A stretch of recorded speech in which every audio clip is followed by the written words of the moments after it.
This story tells about a little blonde girl with beautiful violet eyes. Her name was Violet, and that morning when her teacher woke her up, the girls had a terrible nightmare. These dreams haunted her for several months, and she could not get rid of them.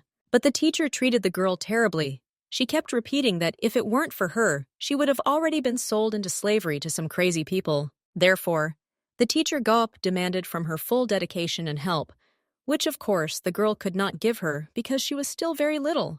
In fact, she had been having similar dreams since childhood. And in this dream, someone's voice constantly calls her somewhere. The voice seems quite friendly, and of course the sculptor would like to get closer to him. However, when she does this, her whole body is covered with goosebumps, and she runs away from fear. However, yesterday when she had this dream, this voice still caught up with her, and she could not run away. This was the first time something like this had happened to her, and that was why Violet was very confused for the rest of the day, and kept thinking about this dream. However, life in that orphanage wasn't so bad. After all, the girl had a wonderful friend named Lena. It was a young, fair-haired girl who was always on the sculptor's side and supported her as much as she could. In fact, Go hit her pretty hard that morning, so Lena decided to feel sorry for her. She would really like to somehow fix this situation, but she couldn't do anything about it. In the end, they couldn't even talk normally because a young girl named Rose came to them. She had long red hair. She said that she had to get back to work quickly. Otherwise, she would get it from the elderly woman again and would cry. In fact, Rose was also very kind to the girls, so Violet knew that she was loved in this place. So when the girls argued with each other, she laughed. The place where she lived was called the Street of Flowers, which was a metaphorical term for the red light district. And there was the most terrible filth in the world. The girls on this street were given names that meant the names of flowers. It is not difficult to guess that she got the name Violet for the same reason. In translation, it meant violet. On that street with flowery names, beautiful girls like flowers were tormented every night, sometimes trampled, until their last breath. This was exactly the future that was prepared for the little girl. However, fortunately, they did not touch her yet, because she was still very small. However, as soon as she grew up, she would do the same as those women who lived there. In that house, there also lived a girl named Frisia, and the last one, Lydia, was the youngest of them all, and had arrived quite recently. The girls argued all the time about their lot. They didn't understand how they could have ended up in such a life, and thought that it was all very terrible. Well, what upset them most was the fact that Violet's life would also be ruined due to similar circumstances, and they certainly didn't want that. However, Rosie doubted that she would have problems making a living, as she had stunning violet eyes and an incredibly cute appearance. Then Rosie came up to the girl and hugged her, and said that this was their only chance to survive doing this kind of work. These girls were all abandoned, so they simply had no choice. So she hoped that the girl did not consider them dirty and without morals. But of course, for Violet, these were the most beautiful people in the world, and the kindest adopted older sisters. Therefore, she was still glad to be there. But also in that house lived Madame Gop. She was simply a disgusting woman who unceremoniously beat the poor Jack. That evening, when she returned from looking for new clients and saw that the girl had not done anything, she beat her again. Of course, the women tried to calm their mistress down, as she was ready to beat the little girl even with her heels, which would have caused her even more pain and suffering. Well, Madame Goob couldn't be stopped. She continued to scream and beat. She poured out all her anger on the little girl because she was the weakest and unable to stand up for herself. That's why when a woman was being humiliated somewhere on the street, she took out all her anger on her. And when Madame Golos once again swung at the girl, Rosie intervened in this conversation.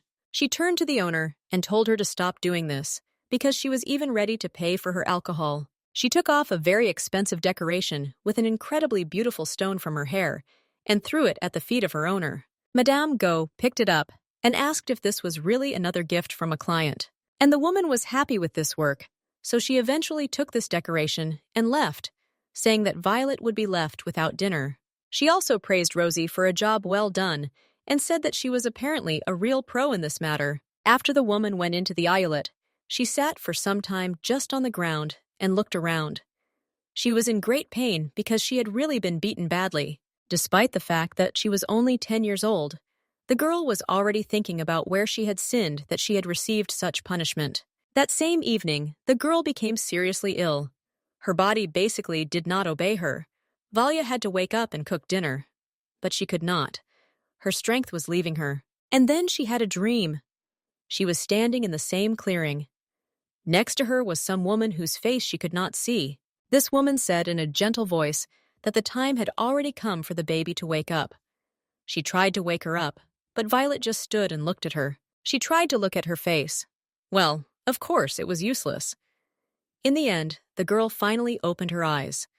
Lena woke her up, and she looked very worried. Violet didn't understand what was happening. Then Rosie ran into their room and said that they needed to hurry. The thugs had already arrived, so they needed to leave immediately. Violet was in a terrible condition. She felt a severe headache and dizziness. But Rosie didn't care. She had to save the girl. So despite her condition, she took her hand. Violet, due to her condition, did not understand at all what was happening and why she had to run. It was night outside. However, for some reason, the room was very light. When the girl looked out the window, she saw a strong fire that was throughout the village. People were running screaming through the streets trying to escape. When Violet saw this, she was very shocked. She went down and noticed that even their house was engulfed in fire. No one knew what to do. There was a girl standing at the entrance. She held the door for them because they had to run away. They were all coughing because they had inhaled smoke. But in the end, they all managed to run out. One of the girls was outraged at Rosie because she didn't understand why they had to go back for the child. They could be very late now if they hadn't already done so. Of course, Rosie scolded her and asked how she could even say something like that. Because it was their youngest sister, who they had just had to save. One of the lady's friends told her that there was a city behind the mountain under the personal control of the creatures, so they immediately went there through the forest to be safe. When they got further away from their hometown, which continued to burn, the girls were finally able to breathe a little. It was a very tense night. On the way, they discussed who would do what and how they should proceed. And Violet walked hand in hand with Rosie the whole time, and this was very important to her. However, after some time, they saw a strong fire coming from the thicket of the forest during the fight. The girls immediately realized that someone was walking there, so they needed to hide. But the girls did not have time to do this because they had already seen the outlines of people. They were men in armor, and in front of them was a fair-haired guy with a weapon. Violet, seeing all this, was very scared. She had never seen such people before, but Rosie calmed her down and said that they were the royal guard. They came to stop the bandits who broke into the city. However, then suddenly, Frisia saw that same friend of hers. One of the guards was Will. The girl ran up to him and immediately told him everything that had happened. For some reason, the man did not answer her. He looked at her with a cold gaze filled with hatred. The girl did not understand what happened to him and why he was behaving so strangely. The girls immediately realized that the atmosphere was somehow strange. They did not understand what happened. However, they knew that something was clearly wrong. And at that moment, the man suddenly pulled out his sword and struck Frisia straight in the stomach. There was a loud scream. The girl, bleeding, fell to the ground, and soon her breathing stopped completely. When Violet saw this, she was shocked, because just a moment ago she was laughing. And in the next, the hope that filled them all rotted and dissolved like a fleeting vision. Tears appeared in her eyes. No one knew what would happen next. However, this guy suddenly turned to the girls and said that, by order of the Marquis, the remnants of the bandits must be eliminated. When Violet heard this, she realized that these people did not come to save them, but rather, for some reason incomprehensible to her, they wanted to kill them. The girls immediately started running away to save their lives. Violet turned around and saw that one of the knights had started throwing a spear. I didn't even have time to warn my sisters about this, when suddenly one of them was hit, and she fell dead on the ground. The girl continued to run, but thoughts were born in her head. She didn't understand how this happened. After all, they hadn't done anything bad. Violet didn't understand why they were being pursued and wanted to kill them. However, suddenly Lydia stopped because more knights ran out to meet them. That's how 3 girls were taken into defense. The knights were ready and serious. Violet then realized that this was her end.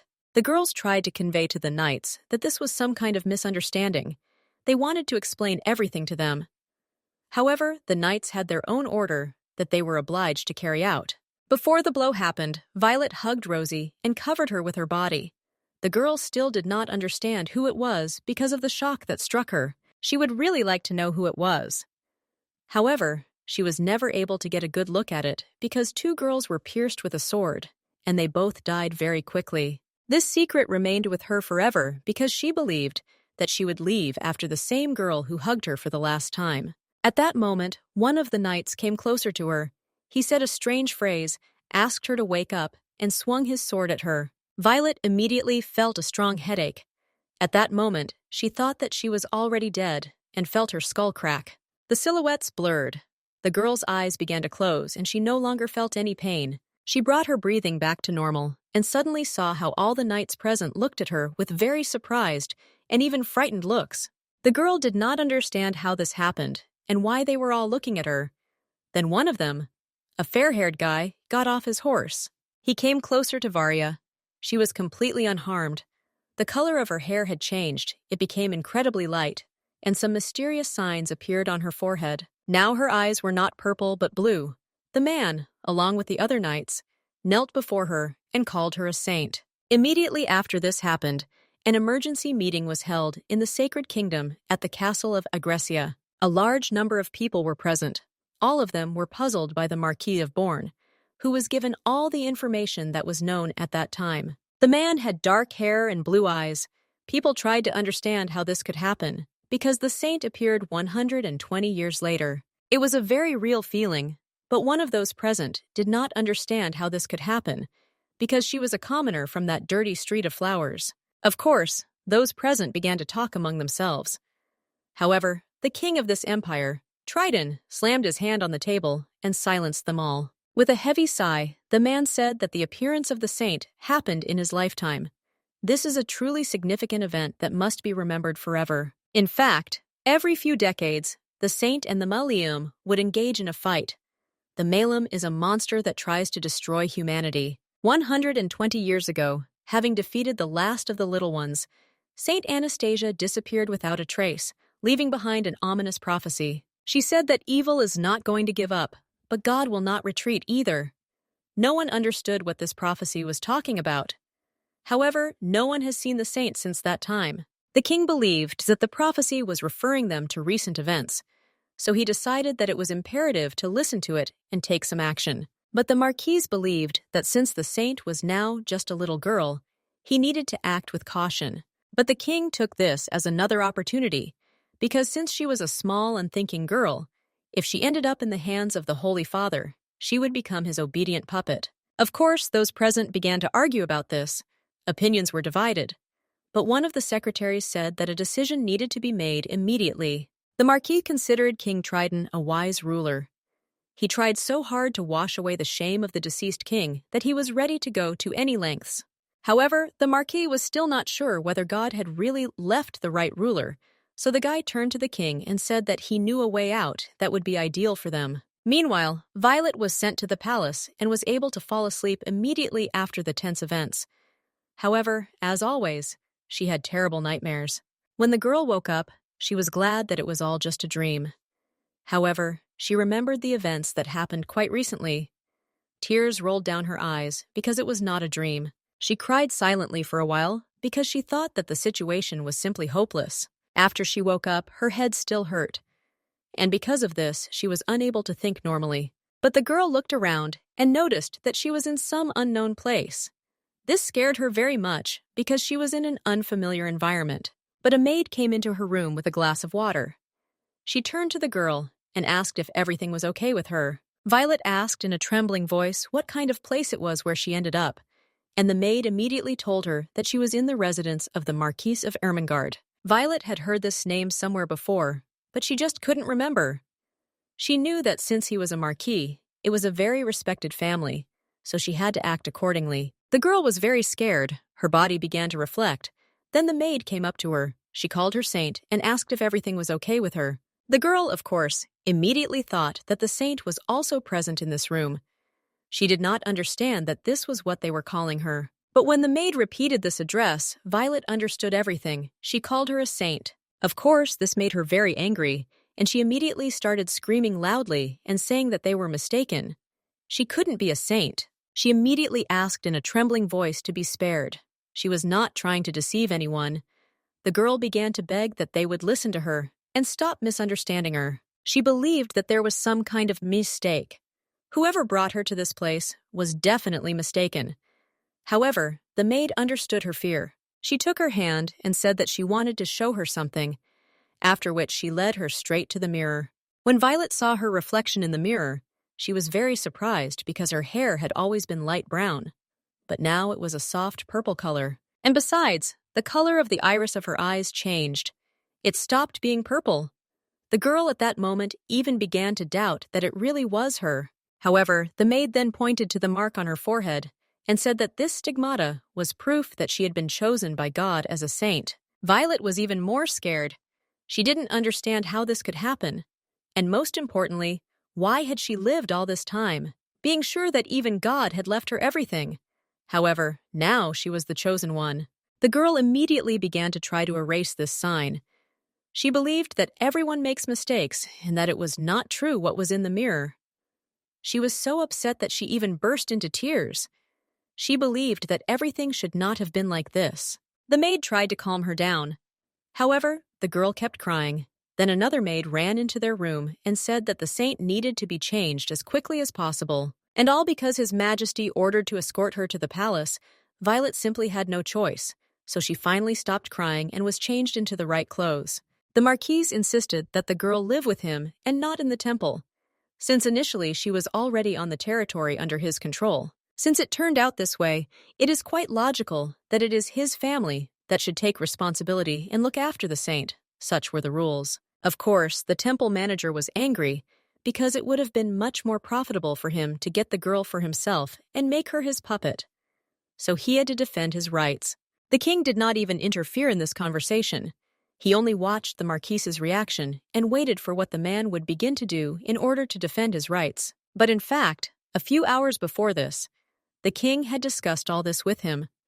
The Marquis proposed to make the saint the adopted daughter of his family. Of course, everyone at that meeting was shocked to hear such a proposal. For some time, no one even dared to say a word. However, the only place where they still remembered the existence of Saint Malum, despite her disappearance many years ago, was Saint Aubert. In this territory, the power of the Pope had much greater influence than the power of even the king himself, and the nobility that joined the Pope's France donates enormous funds to the temple. And if the appearance of the saint only strengthens the father's faction, then the Marquis must pull the girl over to his side. The Marquis based his opinion on the fact that all previous lights belonged to noble families, so they did not need to additionally study etiquette. However, this time the saint turned out to be a commoner, and it was obvious that she did not even have a primary education, not to mention knowledge of advanced etiquette and social conduct. Therefore, the Marquis believed and convinced the king that it would be much better for the saint to be raised in an aristocratic family rather than in a temple where God was worshipped. He knew that if they insisted that the girl was a resident of his domain, then the nobility from the papal faction would not be able to resist you, so they would get what they wanted. The king, having listened to him attentively, said that he was indeed right. Therefore, they agreed to such a proposal, and they also had to hope that the saint would accept the hand extended to them. This was really necessary because the girl would eventually have to make her own decisions anyway, so no one had any hope. Violet, meanwhile, was already brought to the palace as soon as she got out of the carriage and saw its scale and was very surprised. It really was luxurious. In fact, the girl cried all the way to the palace. The maid tried to calm her down all the time, but of course she couldn't, because the whole world of Vayu, or the one who knew him as he was all the time, collapsed. She didn't understand how this could have happened. She woke up from a terrible nightmare, and everything changed in an instant. All the people who were so dear to her simply disappeared, and her appearance became completely unrecognizable, and this frightened her. These were incredibly drastic changes, for which she was not prepared. And now she was heading to the palace. The girl didn't know what would happen to her now. Would she be able to return alive at all? And was there even a place where she could return? Violet couldn't stop crying. She was scared of absolutely everything. She didn't know how to live on without all those people who surrounded her all this time. However, now she had a maid who tried to cheer her up. She hugged the girl and told her that she really was now the most important person in this country. Since she was a saint, no one could definitely hurt her. The maid's name was Finn, and Violet thought that this woman looked a bit like her own mother. And then she really felt a little calmer. So as soon as they arrived at the palace, she no longer cried.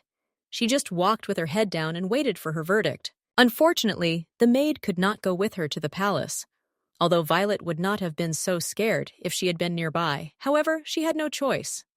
When the snake approached the right door, Violet immediately felt that there was noise inside, which meant that there was some kind of scandal or disagreement between them. She didn't understand what had happened there and how she was supposed to enter there now. Valya, taking small steps, began to move away from the door. But the knight who was accompanying her suddenly grabbed her hand. He looked at her with a very angry look and said that they needed to go in already. Then the doors opened, and the noise finally died down. Violet walked with her head down and had to hold her dress to avoid tripping, because she had never been in such a lush outfit before. Therefore, she felt very unusual. When she walked straight to the king, she noticed that everyone had become quiet, but she didn't understand why this happened. The girl felt all their gazes on her and understood that this was unavoidable. There were too many people in this hall, and Valya was getting more and more questions from you about what kind of place this was. Why did they bring her? She couldn't even raise her head and look around because of her fear. As soon as she approached the king, he suddenly sighed heavily. Then the knight turned to the girl and told her to kneel before his majesty. Violet didn't know that she was right in front of the king. However, suddenly the argument started again. The Holy Father didn't understand.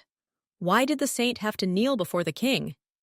After all, it shouldn't have been like this. But the girl did not want to be scolded or even killed. She knelt down and understood that since he was the king, he was the most important person in this country. And even though they all called her a saint, she thought it could have been some kind of mistake. So, Violet decided to just obey. After all, she was afraid that she could be beaten worse than the woman she had been living with all this time. Then, after some time, the king asked the saint to raise her head. Violet did not know what to do. After all, she did not consider herself a saint. However, the man remained in his place and began to approach her closer. He told her to get up immediately. Hearing his tone of voice, the girl became very scared. She suddenly began to stand up. However, because the dress was too long, she accidentally stepped on it and fell again. People immediately started whispering. They said the most terrible things.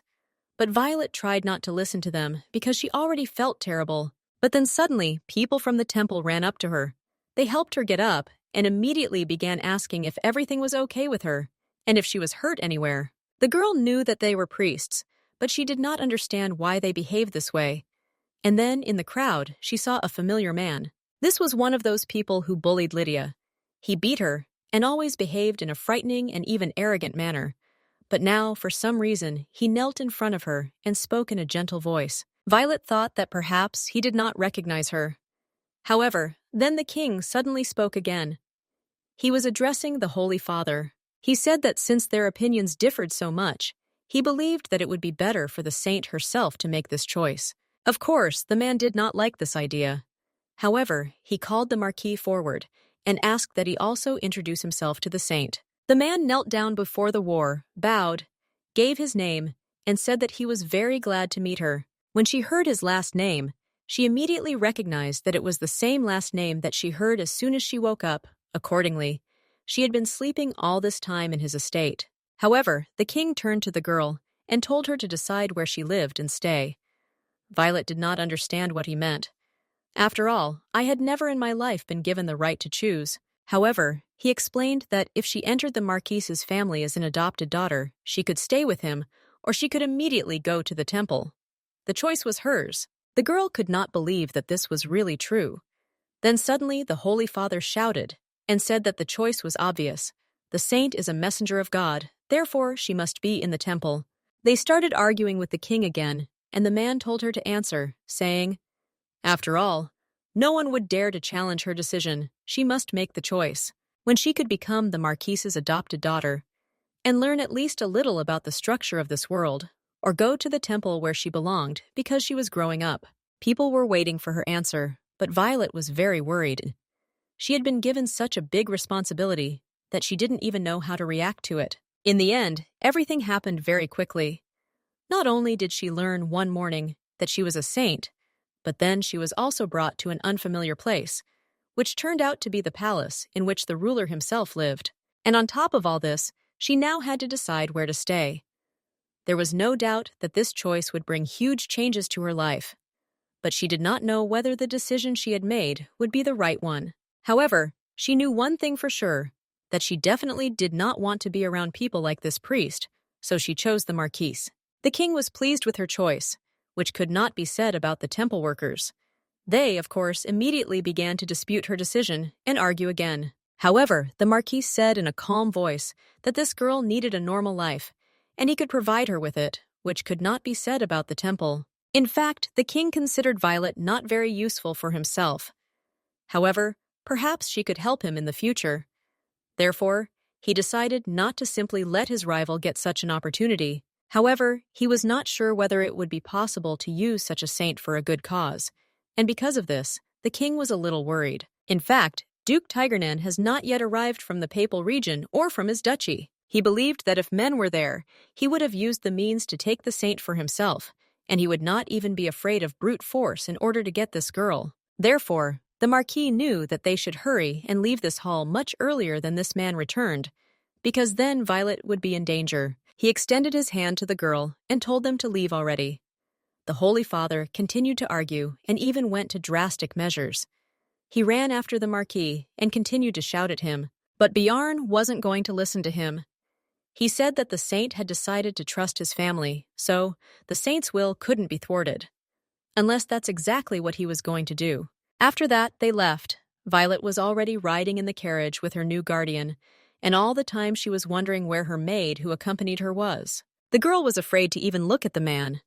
However, she noticed that he had been watching her with a close gaze all this time. She was even afraid that she had done something wrong. However, suddenly, the man thanked her for the suffering that she had to endure to get to the capital. Your age immediately looked at him in surprise, but the man admitted that there were no women in their family except for the servants. The girl began to worry even more because of this. She believed that she had made a mistake somewhere. Since he had already mentioned it, however, he finally finished his sentence by saying that despite all this, he would make sure that she did not need anything. Violet was amazed because just now a high-ranking aristocrat, whom she could not even catch a glimpse of, said that he would take care of her. Now she understood a little why he behaved this way. However, she still didn't know whether she could covet the place of the saint, being a commoner. And the most frightening thing about his kindness was that she didn't even know when he could suddenly disappear. So all of this was very scary, incomprehensible, and perhaps not even eternal. However, she still couldn't do anything about it, so the girl simply decided to come to terms with this development of events, and that's it. From that moment on, several hours passed. The sun had already begun to set behind the horizon, and they finally reached the estate. The girl immediately looked around and saw her familiar maid Finn. She was delighted and immediately ran up to her, taking her hand. The Marquis looked at the butler in surprise. However, he did not explain anything to him. He only stepped forward and said that Finn would now have to take care of the saint. Of course, no one objected. Violet was only glad. The other people in this palace scared her, and she had already gotten to know this maid at least a little, so everything was much easier. When the Marquis saw the smile on the girl's face, he sighed with relief, because he was afraid that this would not happen soon. Well, at least something could make her happy that day. Meanwhile, the maid asked whether it was necessary to introduce the mistress to the young gentleman, but the Marquis said that it was better to postpone all this until the following morning. Then Violet saw how he started to leave. She quickly ran towards him, but then suddenly heard a voice that ordered her to stop. The girl immediately froze. She thought about the fact that she had done something wrong, but she just wanted to say goodbye to him before going to bed. Violet was now scared. But the Marquis, hearing this, immediately turned around and approached the saint. He said that in this country she is the most honorable person except for the king and His Holiness the Father, so that no one can compare with her. So he said that she should not bow her head under any circumstances. But the girl still did not understand this and asked, wasn't he now her father? Violet asked if she couldn't say goodbye to her father by wishing him good night. At that moment, The man wanted to stroke her head, but he held back. In the end, he simply stood up, wished her good night, and left, leaving her alone with the maid. When the man entered his office, he immediately realized that in family relationships, it is normal for a child to bow to his parents, wishing them kind words as they say goodbye. But still, it was very difficult for the man. He could not see her as a daughter, and that is why he needed some time to get used to everything new. When the next day came, the first thing the maid did was go to the saint and see that her eyes were incredibly swollen because she had cried all night. In fact, the night had a special power that turned even the most ordinary thoughts into pessimism, so Violet was unable to fall asleep, clinging to different thoughts. She kept thinking that she had ended up in this place because of some kind of delusion, and was even afraid that the king and the Marquis were mistaken and that she could be killed at any moment. So, because of the constant anxiety that was creeping up on her, she found new reasons to cry. And because of this, she couldn't sleep even 5 minutes at night. Meanwhile, the maid helped her comb her hair and noticed that there were no more bruises or scratches on the girl's body. She assumed that this was where the saint's power lay. In fact, Violet didn't even pay attention to it at first. She was busy with her grief. However, now she realized that she didn't even feel any pain, and this really amazed her. That day, she was supposed to meet the young gentleman. She believed that they would be like the heirs of the noble families who came to Flower Street. They were all cruel and arrogant. She believed that this case would also not be an exception. However, she had no choice. She had to go to this meeting under any circumstances. In the end, she still went downstairs in the large hall, where two guys were already sitting at a long table waiting for their breakfast. When one black-haired boy saw a stranger, he was very surprised and asked who she was, and he was also confused by her hair color. This dark-haired, blue-eyed boy was Adrian's third son. The girl, meanwhile, was frightened and hid behind a maid. However, fortunately, the Marquis came down to them. He told his sons to say hello immediately because this is a saint. The guy was very amazed when he heard this. Of course, he immediately realized his mistake. But the second boy spoke up. He was a fair-haired guy. His name was Daniel. He immediately approached the saint and, bowing before her, greeted her properly. He also said that it was a great honor for him to take care of the saint. This guy was older than Adrian, and it was immediately noticeable from his behavior. But as soon as Violet saw him, she was very amazed. She couldn't even take her eyes off the boy. He was very handsome in her opinion. Meanwhile, the father insisted that Adrian also greet the saint properly, but the boy, despite his age, was rather stubborn. Turning to his father, he said that he himself had said that she was his youngest sister, so he did not understand why he had to kneel before her. And besides, he didn't understand why he had to grovel before a commoner. Violet, upon hearing these words, was very shocked and immediately felt incredibly offended. However, he was absolutely right.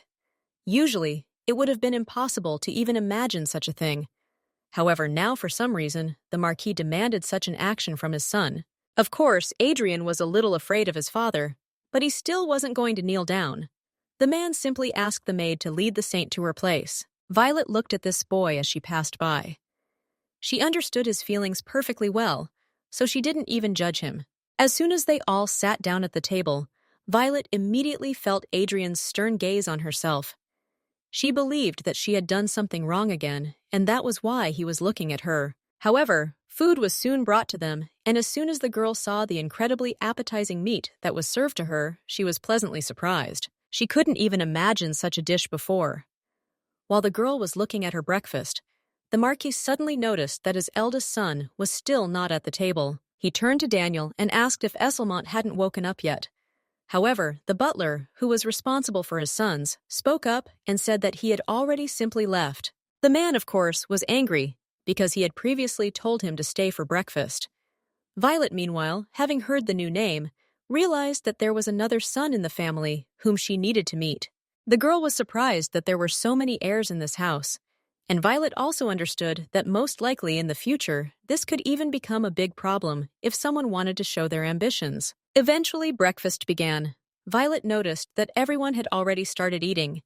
She picked up a spoon for her food and didn't know how to get to that meat. Adrian, seeing this, immediately began to mock her. He could not believe that the girl could not even eat basic food. However, he understood that she had nowhere to try such luxurious food. so she certainly could not even imagine how she should use such devices. Violet was incredibly upset at that moment because it was true.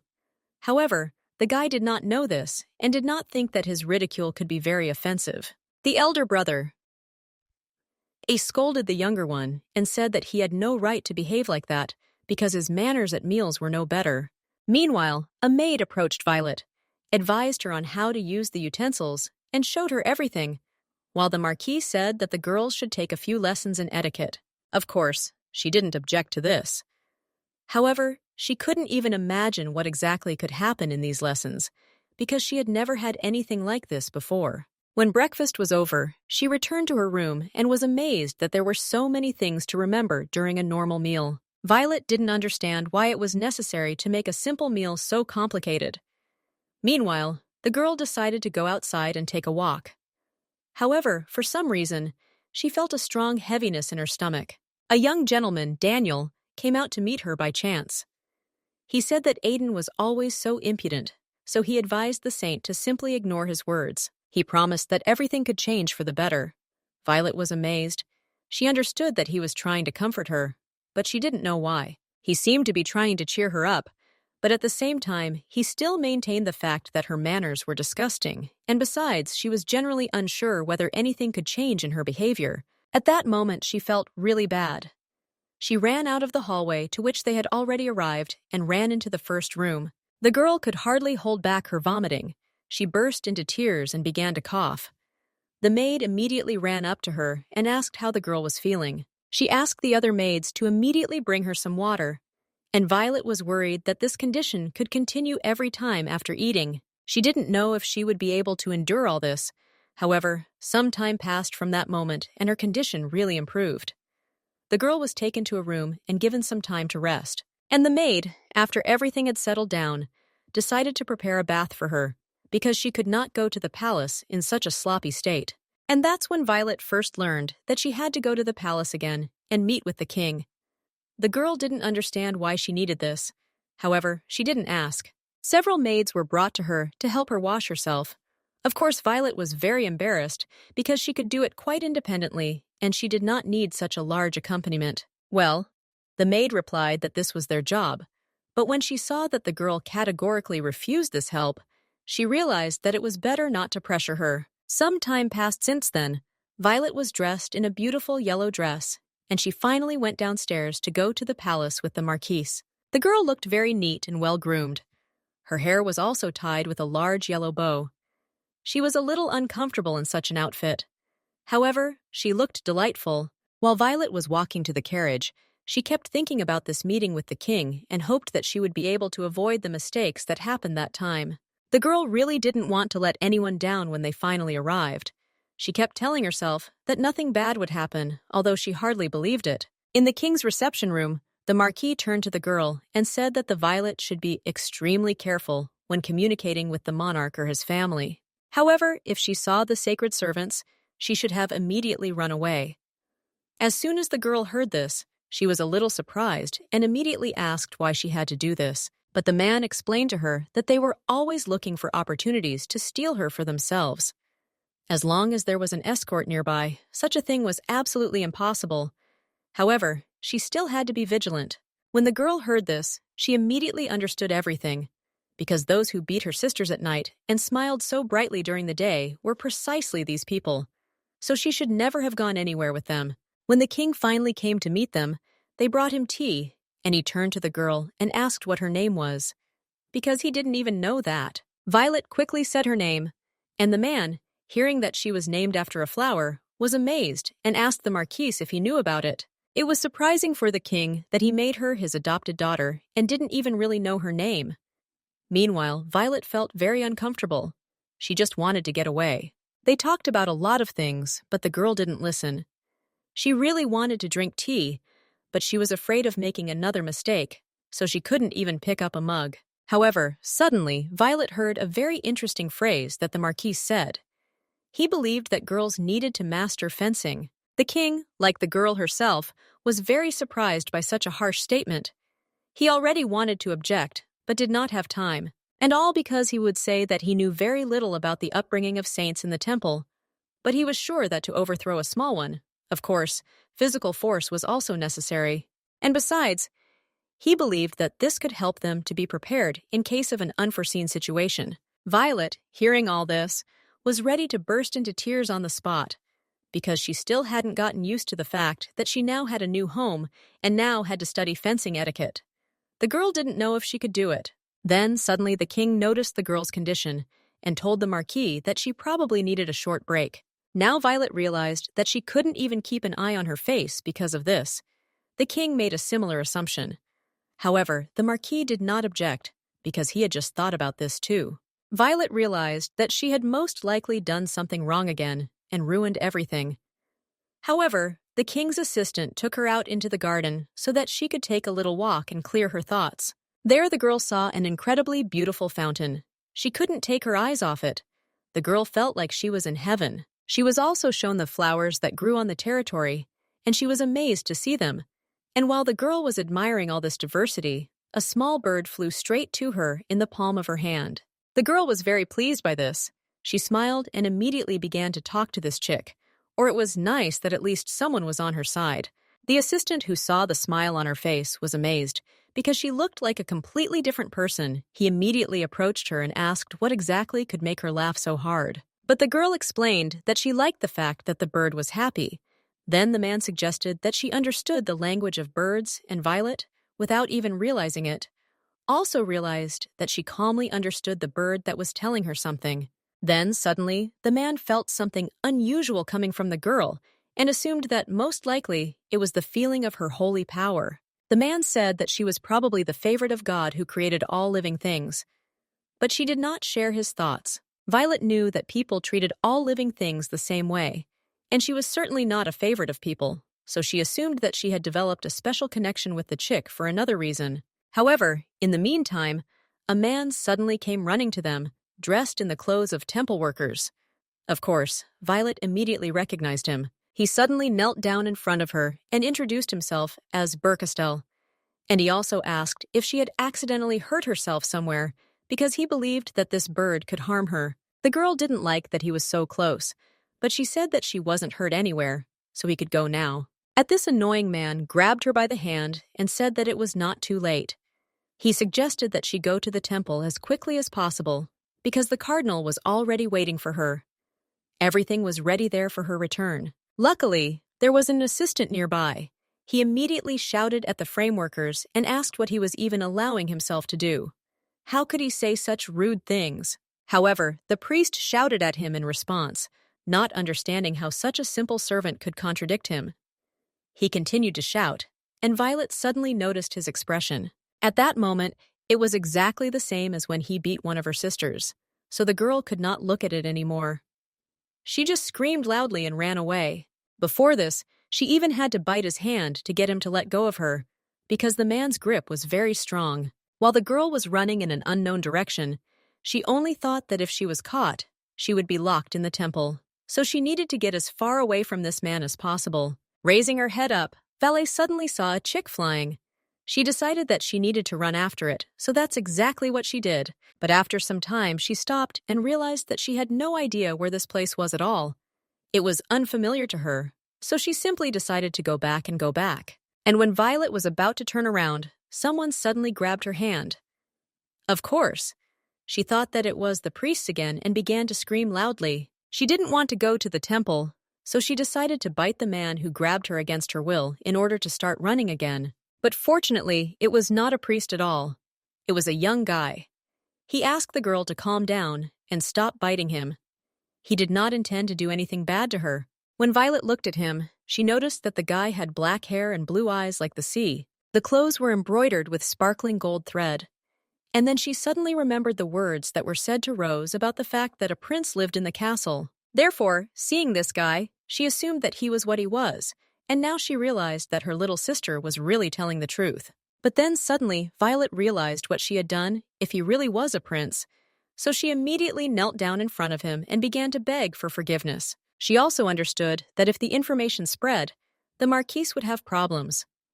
However, she decided that if she asked for forgiveness correctly, then perhaps everything would be fine. Tears appeared in her eyes. However, suddenly, the guy asked in a surprised voice, did she really think that he was a prince? The girl did not understand at all what was happening. He suddenly reached out to her with his hand, and she already thought that he was going to hit her for this, so she abruptly moved her head away from him. But the stranger Sev, standing opposite her, only extended his hand to the girl to help her stand up. As soon as Violet took his hand, she felt that it was quite warm. The guy meanwhile began to lead her and said that her father had already been looking for her, after which he greeted her properly. And it turned out that he was Esselmund, the first son of the Marquis. He was also her now older brother, and when she heard this, she blushed. She realized how stupid she had been, and now she felt incredibly ashamed. They headed towards the place where their father was already waiting for them, and Esselmund said that in fact Charles, that is, the prince, was only turning 5 years old, so he definitely could not be him. But Violet never even thought that he could be even younger than her. She always imagined the principal as adults. However, Esselmund also warned her to be careful, because if someone else had found her, her mouth would have already been sent to the guillotine. Violet didn't expect this. She couldn't believe that one mistake could destroy a mouth, and this scared her to death. In the end, even though the man spoke rather cold and harsh words, his touch still remained warm, so Violet felt a little calmer. When the next day came, Violet was in her room. The maid was helping her put her hair in order and asked if the master had scolded her very much because of what had happened the previous day. The girl was shocked when she heard this. She didn't know that she was supposed to be punished for this, because the Marquis, on the contrary, praised her for being able to escape from the priest and return with her older brother. However, he was actually very surprised when she returned with Esselmund, and Violet did not understand why. Meanwhile, the maid warned the girl that from that day on, a teacher was supposed to start working with her. It was the wife of the Viscount from Kinder. Violet thought that even her teacher would be an aristocrat, which could not be said about herself. The maid had already finished doing her hair. She had braided a very beautiful single braid. They had to go after that.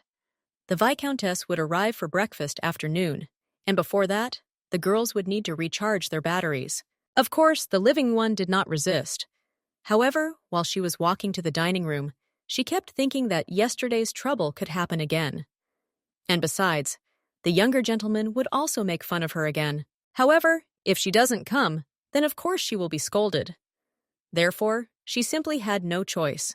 So, opening the doors to the dining room, Violet went in. Her brothers were already sitting at the table, and Esselmund was also present, which surprised her greatly. When the girl sat down next to him, she was very embarrassed. She still felt awkward because of what happened yesterday, and for some reason, he was watching her all the time. However, they were finally served the dish after the Marquis arrived. It was a wonderful, soft, and sparkling bread. The girl immediately took it and bit into it. It was sweet and very tender.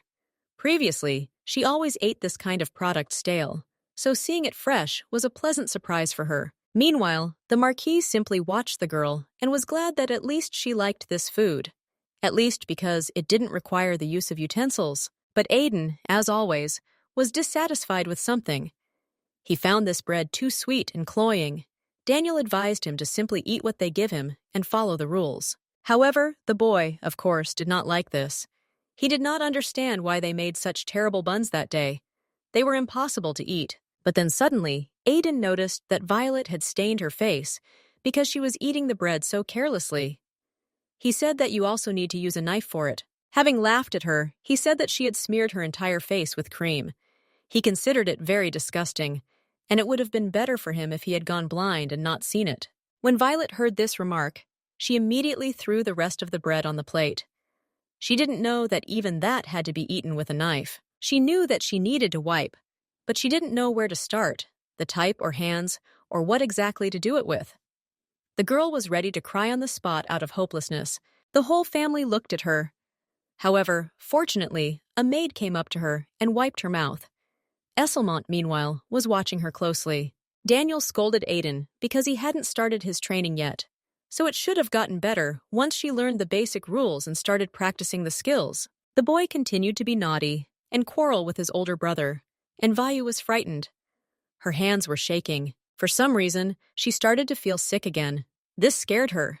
She decided that she needed to leave the table as quickly as possible so that they wouldn't see what could happen. However, when she tried to get up from the table, she accidentally touched the plate with her hand. It fell and broke, and the bread ended up on the floor. Of course, she was very scared. The girl decided that she needed to clean everything up as quickly as possible and immediately began to take the broken plate with her bare hands. Violet knew that if she didn't clean everything up now, the consequences would be bad.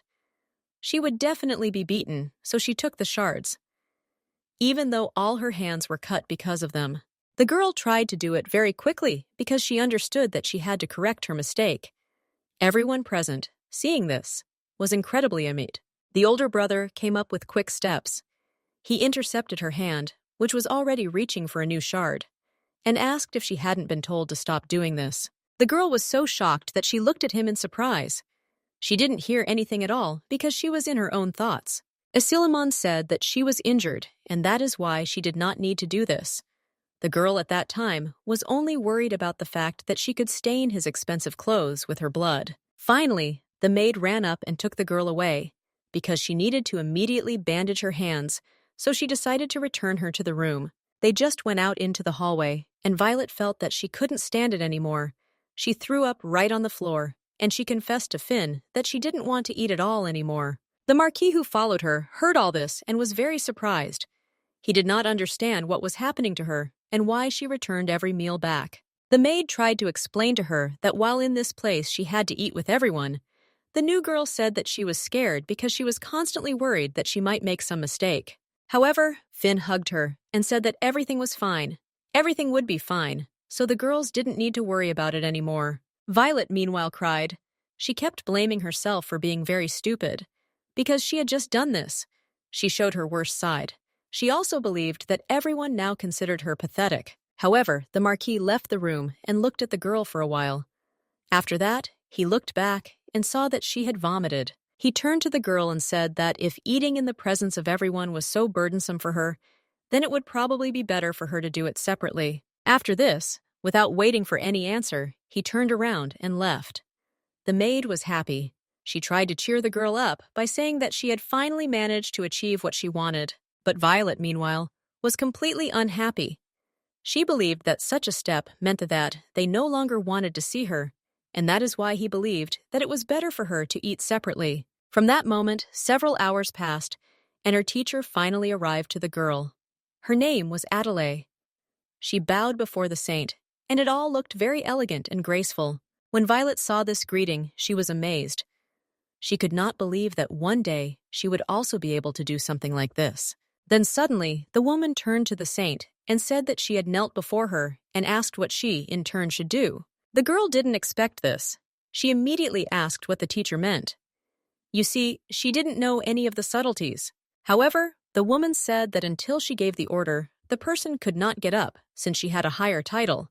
So getting up without permission was a serious violation. The girl even asked if she had forced the Marquis and the young gentleman to violate etiquette before, since she did not know this rule. Of course, Violet was very ashamed of this. Therefore, she asked her for forgiveness. Adela straightened up and said that when she immediately apologizes to avoid an unpleasant situation, she only makes herself look weak-willed in this case. She came closer to the saint and asked her to tell her how many times she had apologized up until this moment. Violet could not even answer this. The woman then said in a rough voice that she certainly could not do anything about her low origins. However, she should not let it become her weakness. Without thinking twice, I put it on and immediately began correcting Violet's posture and telling her how she should stand. The girl really had a lot of even the most basic mistakes, which made her feel simply terrible. Adela suggested starting the lesson because she had too much to learn. So they studied for several hours in a row, and the girl kept thinking about how pathetic she was. When Violet returned to her room after class, she tried to use her abilities. However, nothing happened, and she began to doubt whether she really possessed anything. She was even afraid that perhaps nothing worked out for her because she was not a saint. However, Finn brought her a small dessert to at least cheer the girl up a little after all these difficulties during the day. Having started eating this dessert, Violet turned to the maid and asked if she could learn all the etiquette perfectly and eat with everyone else. The woman said that of course she could do it. However, the girl was afraid that she would need to master a lot of information. She had to change so many things about herself But she didn't know if she would be able to stay with herself if she mastered all these subtleties of etiquette. Ever since she moved to this place, the thought of it had been running through her head. Violet entered another world, and now she herself must become a completely different person. However, she was afraid because of this. From a commoner who obediently fulfilled all the wishes of the aristocracy, she was to become a noble saint who ruled over the people and the aristocracy. However, she was afraid that after going through such a long and difficult path, she would simply lose herself, and because of this, she did not want anything. Then suddenly the maid was amazed, and she told the saint that the girl should under no circumstances say anything like that. Violet, meanwhile, looked at Finan and realized that she was truly afraid of the looks of people who did not change when they told her that she should become different. For several days, Violet lived calmly, as if she didn't exist at all. Even despite the new lessons, she felt at peace. All this time during lunch she ate alone, studied when the Viscountess came and went for pig walks when she felt stuffy in the room. Recently, when you contacted her and found out that Violet couldn't read, she began to put even more pressure on the girl, and this really made their lessons more difficult. The girl wasn't sure if her skills were getting any better, but she wanted to believe that they were. While Violet was walking in the garden at lunchtime, a butterfly landed on her bandaged finger after a cut. Her younger brother passed by and asked if she was deliberately not treating her hand. He grabbed her hand and asked if it was true that it didn't hurt her. The girl quietly said that it didn't hurt her. However, she didn't understand what he wanted from her, so the living woman thought about the fact that it was quite strange that wounds from glass healed in a few days. The boy continued to hold her hand, got up and sat down opposite her. He asked Violet why she hadn't been coming to eat with them lately, and he even wondered if she might have been going hungry all this time. But Violet didn't say anything else. She didn't know what to answer him. Because of this, Aiden lost interest in her, so he threw away her hand and began to leave. At that moment, the older brother approached them. He was so afraid of Daniel that he hid behind the girl. The guy, seeing the saint, immediately began to bow and greet her. However, before he could kneel, Violet immediately asked him not to do so. She said that now he doesn't have to do that, but she really hoped that she was saying everything correctly, because after all, she had learned at least some lessons after their classes. The guy smiled, came closer to her, and asked the girl for forgiveness. He turned his attention, of course, to his younger brother.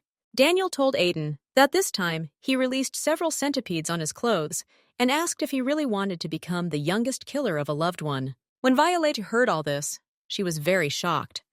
She simply silently listened to everything they were talking about and did not want to interfere in their argument. In the end, Aiden ran away, and Daniel finally turned to the girl and said that she really began to change little by little. After that, he asked if she would like to call him simply brother, since all this time Violet had been talking to him as sir. However, for years, she didn't know whether she could say it so easily. Was it normal for her to treat such a noble person so casually, considering that she was from a simple society? He didn't even really know her name. However, in the end, he understood her situation and realized that it was quite difficult for girls to do this, so he even stroked her head. At that moment, Violet started to cry, and the guy immediately became very scared when he saw this and asked her for forgiveness. Violet still didn't really understand why she cried then, perhaps because his warm words made her relax. And then everything that had accumulated in her suddenly melted away when he asked if she was okay. Therefore, Violet simply could not restrain herself. The first time she felt accepted in this place was when Mr. Daniel called her lower-class girl his sister. So it was a really important moment for her. Violet approached Finn that same evening and asked what kind of person her second eldest brother was. The maid realized that she had probably met him, and the girl confirmed this information and also said that she had already met her older brother. Finn said that he is quite a good gentleman, and it is Daniel who is most similar to the late lady. He is good-natured and caring, and also studies very well, which is why he is called a truly brilliant and talented person. Everyone understands that he will do a lot for the country. Some even say that he is already beyond the capabilities of adults. So a bright future really awaited him. She had actually heard before that he was quite weak. If he hadn't been here, then there really would have been no one to take care of the third gentleman. Only Daniel had influence over him. When Violet heard all this, she was a little embarrassed, in fact, and had no idea that her older brother could be such an amazing person. In fact, Violet had been interested in all of this for a long time. She just couldn't dare to show this interest to others and find out what it was for herself. That evening, when she was about to go to bed, Violet asked again about her brother and inquired what kind of person the first gentleman was. Finn, of course, said that he was not just a gentleman, but her older brother. So she could call him that way, but for years she couldn't do it. She couldn't even bring herself to do it. She remembered how he behaved and understood that he was really an adult person whom she did not know at all. She was very scared of his cold attitude towards everything. However, Finn said that Mr. Esselmund reminds her most of the owner, that is, the Marquis. In fact, it was not without reason that the Ermengarde family had been known for preparing an army for the king's sword for generations. The Countess was the first one to tell Violet about this, so she heard something like this. The maid continued and said that the eldest son was the heir of this family. The one who protects the king's sword cannot become the heir simply because he is the firstborn. However, in his teens, he was already recognized as the heir and received an education in the same year he was accepted into the First Royal Knightly Order. It was truly amazing because he was so young and yet he was able to achieve such a status. After that, the maid returned to praising the first master. His education, of course, could not be compared with anything else, and he is a kind, albeit a little reserved person. Although Violet seemed like a very harsh and cold person, however, she could not judge only by a few meetings. The girl thought that perhaps somewhere deep down he was truly kind. A few days later, the Marquis was supposed to go to the residence of Count Rysal. This man was quite arrogant.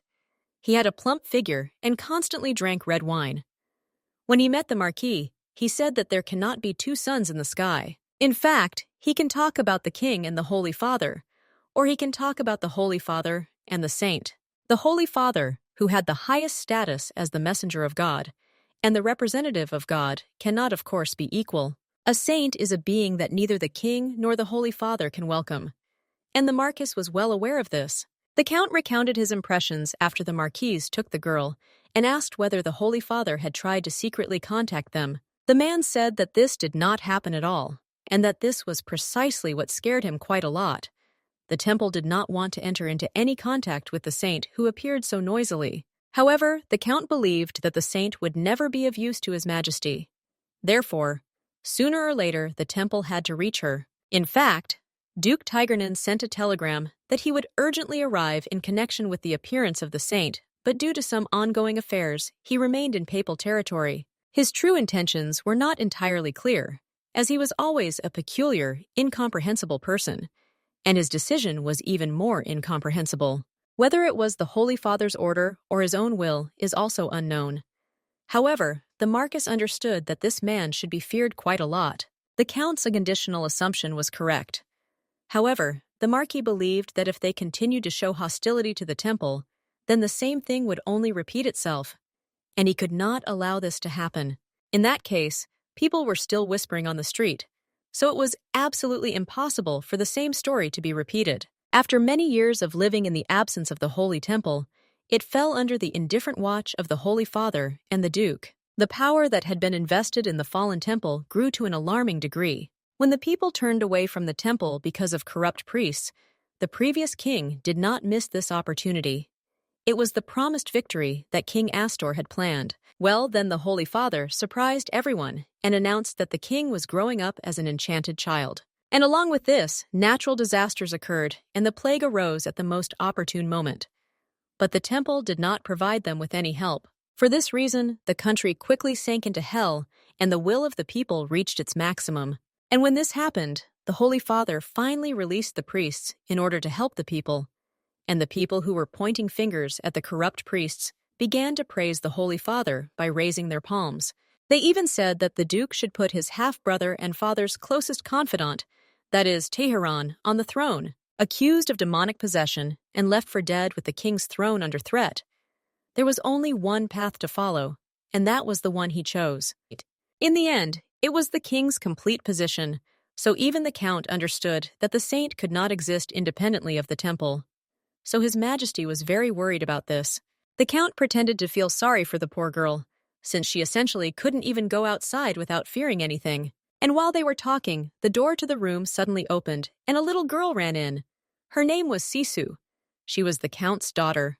The man immediately turned his attention to her, and the Marquis watched everything that was happening with great surprise. It was hard for him to believe that a man who was the chancellor of an entire country looked so stupid when he looked at his daughter. The girl finally remembered her manners. She approached the Marquis and greeted him properly. The man stroked her head and said that they really hadn't seen each other for a long time, but at that moment he remembered how he couldn't even touch Violet. This made him feel a bit awkward.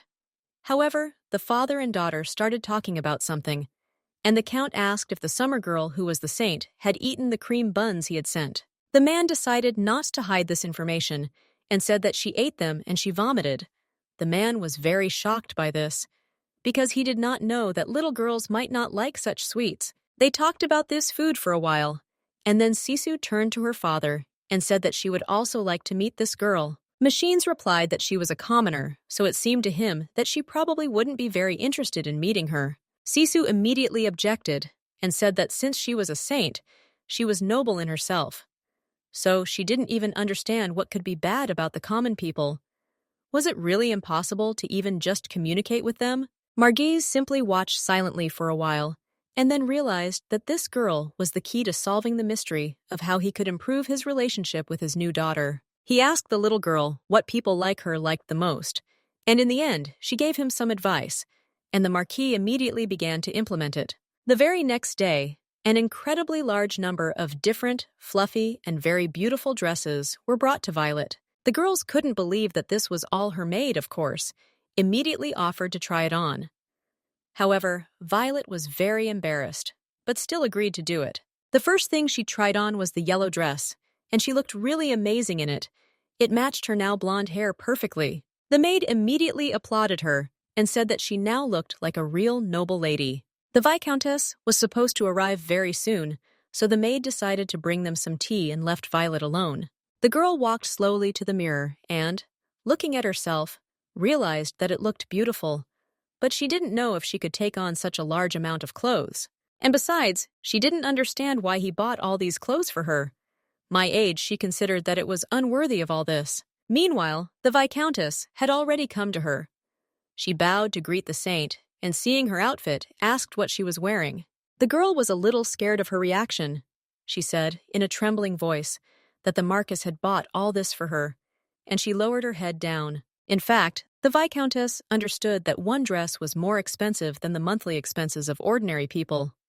It all cost a lot, and the woman did not miss the chance to remind the saint of this. She came closer to Violet and asked the girl if she knew why he bought this for her. The girl immediately answered that she knew it was all so that she would work even harder. The woman replied that everything was correct, and she was also glad that Violet had thought of exactly this at first. After that, she went straight to their lesson and suggested that Violet practice her gait. Upon hearing this, she was very upset because it meant that she couldn't even cope with this task calmly. With trembling steps, she began to walk forward. However, after she had taken a few steps, the Viscountess interrupted her and told her to stop. She suddenly picked up a small pointer and said, "I expected that people from a lower class would learn slowly, but I didn't think it would be that slow." She told the girl to immediately lift her skirt. Thus she punished Valera by hitting her several times with a pointer on her legs. Several hours passed since then. They finally finished their classes, and the Viscountess said that she would tell the Marquise that she had been corporally punished that day. But before leaving, she still asked the girl if she really thought the dress she was wearing suited her. After that, she said that, as always, she was ashamed of her subordinates, so the girl should never have shown her scars. Violet couldn't even say anything. She was so upset and depressed that she simply nodded her head. After the Countess, finally left, and the girl sat silently on the bed. Her legs were completely beaten, and it was very painful. That day, Violet even seemed to beat her much harder than usual. But it was not surprising, because she did not do enough work. But the girl tried to calm herself down. She believed that compared to how the dove woman beat her, these wounds were absolutely nothing. Everything was fine. That same evening, she decided to go out and take a little walk. While the sun had not yet set, it was quite difficult for her to walk. Because the bottom of her dress constantly touched her shin, she felt constant discomfort.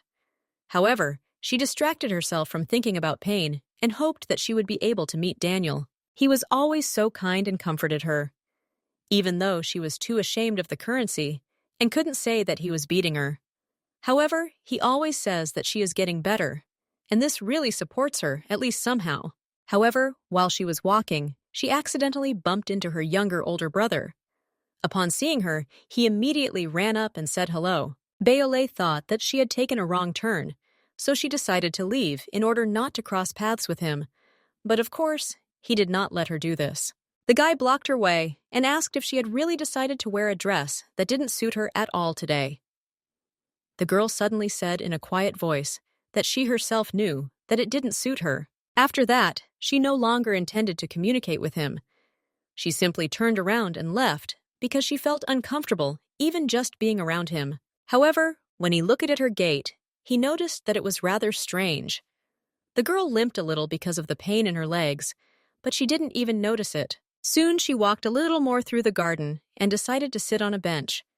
Violet thought that she would not meet Daniel because he was probably sitting in his room. She knew where his room was, but she still felt awkward going there. And besides, her legs hurt quite a lot, so she decided to just go back to her bedroom. However, the girl began to push away the pity. She convinced herself that she shouldn't be in so much pain, and while she was sitting, she suddenly heard a bird singing. The song that this bird was singing was quite strange, so Violet was not going to stay there. She decided to just leave and thought that it would be better if this bird healed her leg than sang these terrible melodies. However, while the girl was walking back to the palace, she accidentally saw a church on her way and thought that perhaps she could look in there. At first, of course, she was surprised, because even the sacred state's own house has a church. However, she decided to just look there and then immediately return to the room.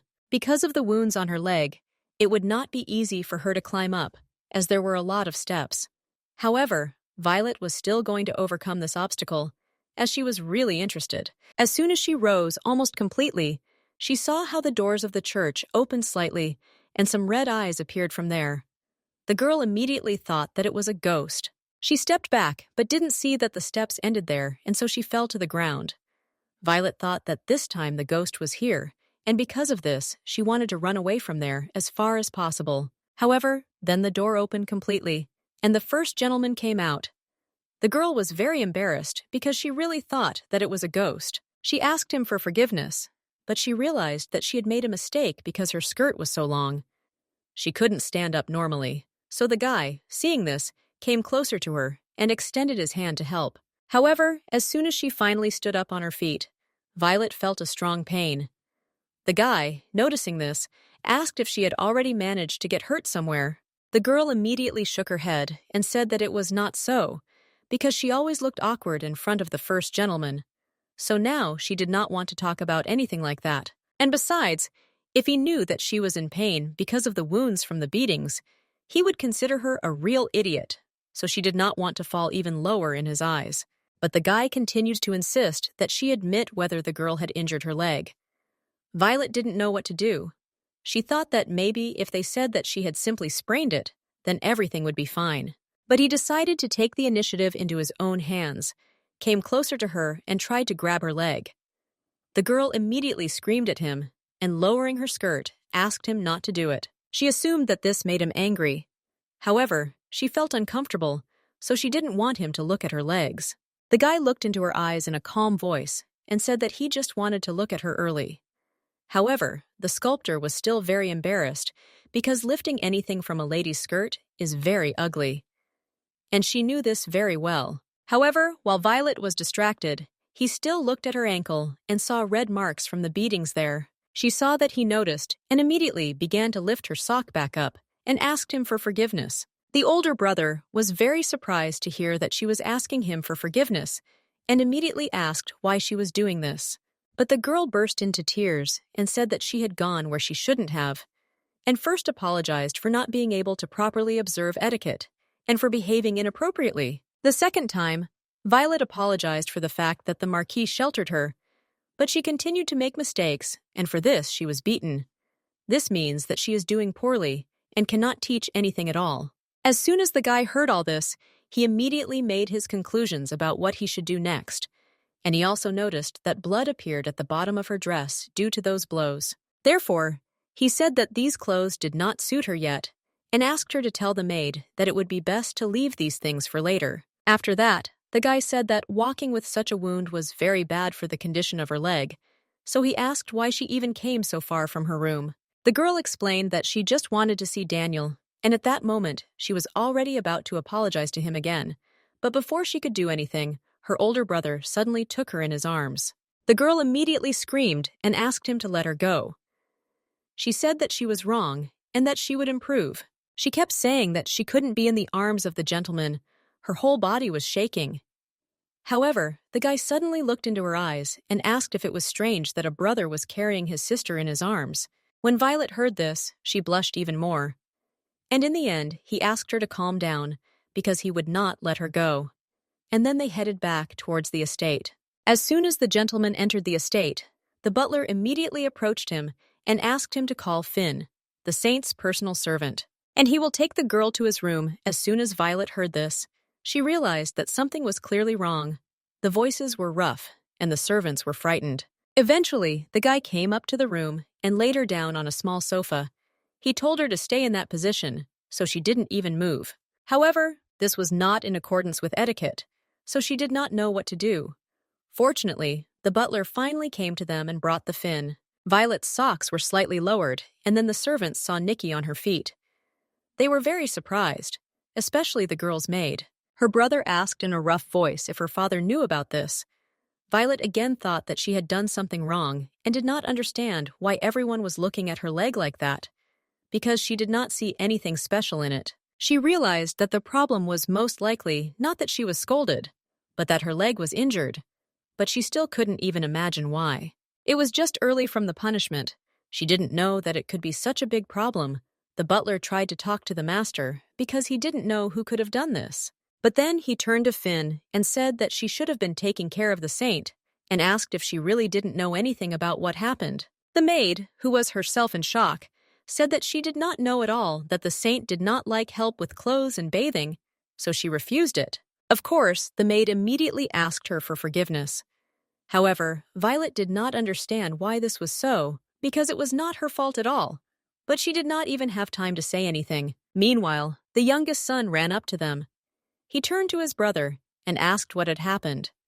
However, looking at his sister, he saw the wounds and asked where they had come from.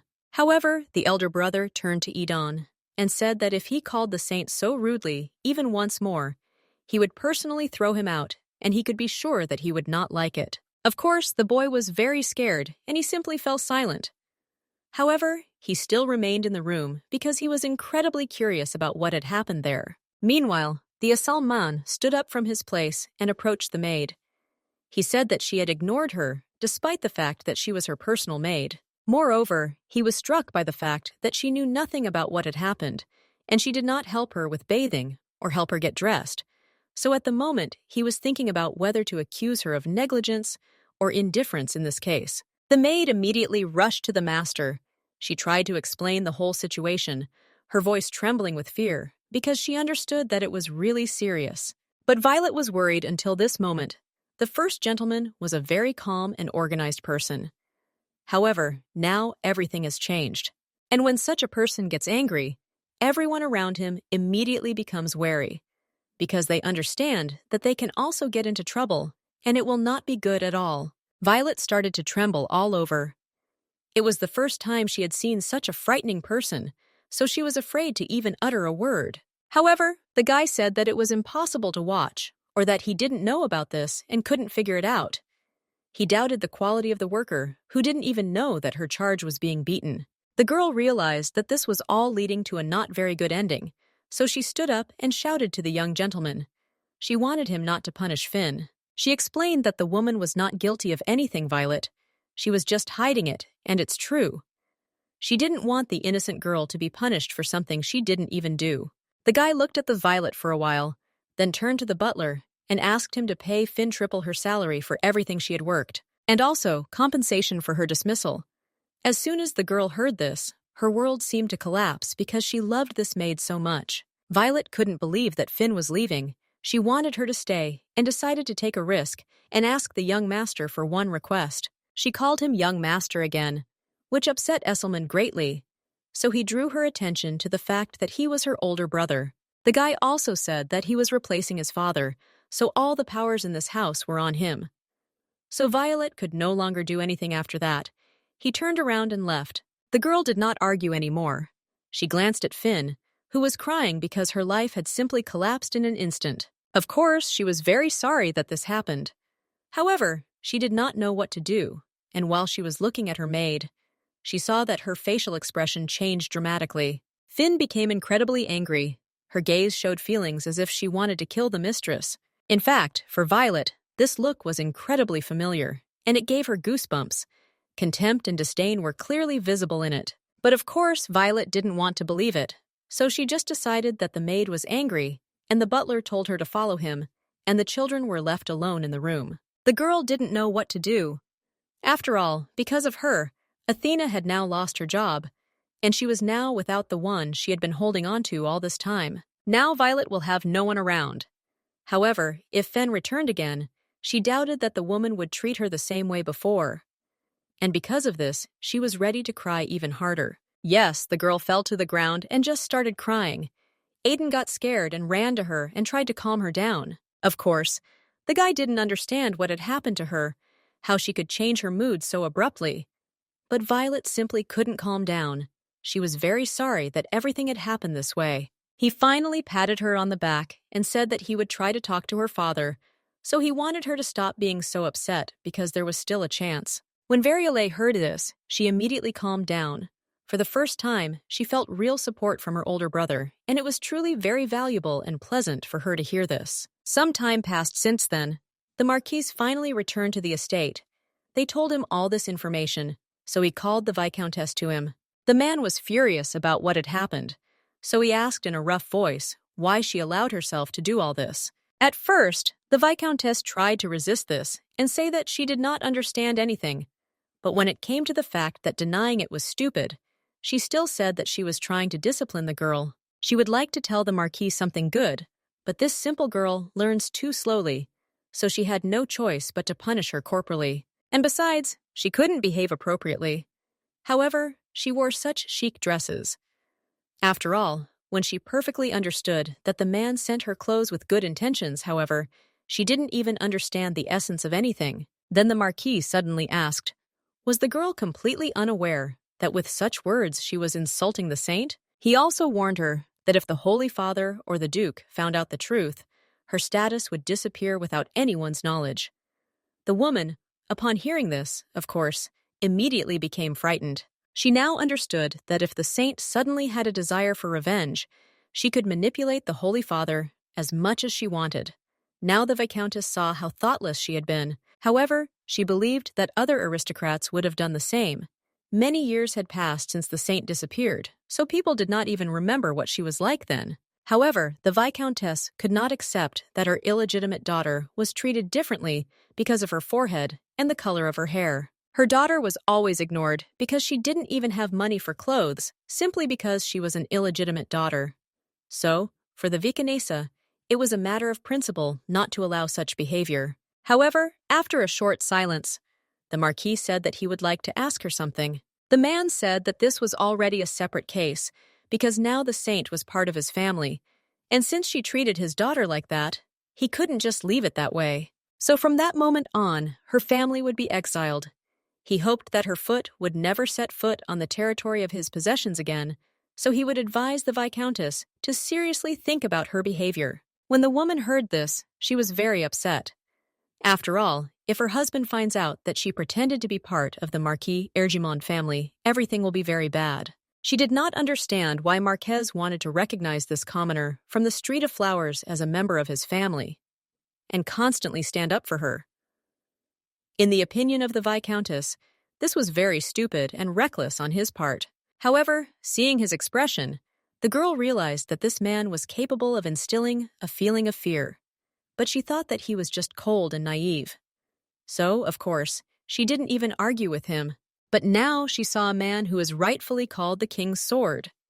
So the woman realized that she would never again doubt his status. She just turned around and left because she knew that arguing was useless. The Contessa now had to think about how to fix her life. After this, the Marquis sat down to write a letter. because in such a situation he could only trust the Count.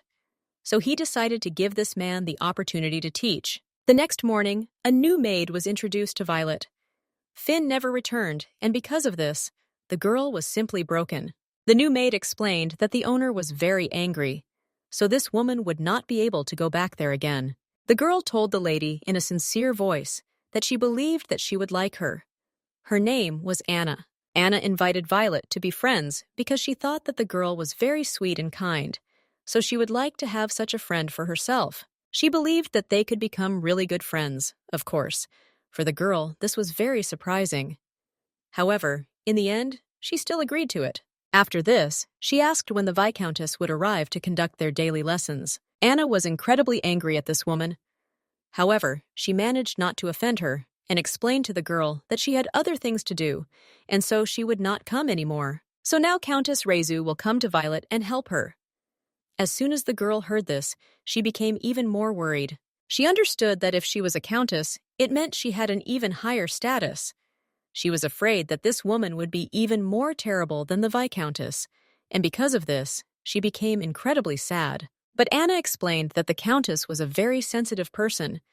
She even had a daughter the same age as her, so she was sure that everything would be fine with them. She tried to calm Violet down, although it didn't work out very well.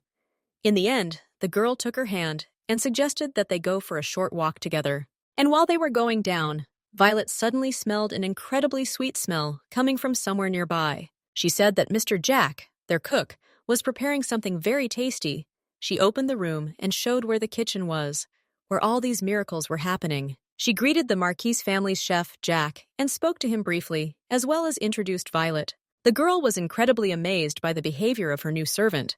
Because Finn had never been so sweet and sensitive, she wasn't even familiar with all the rooms in this castle.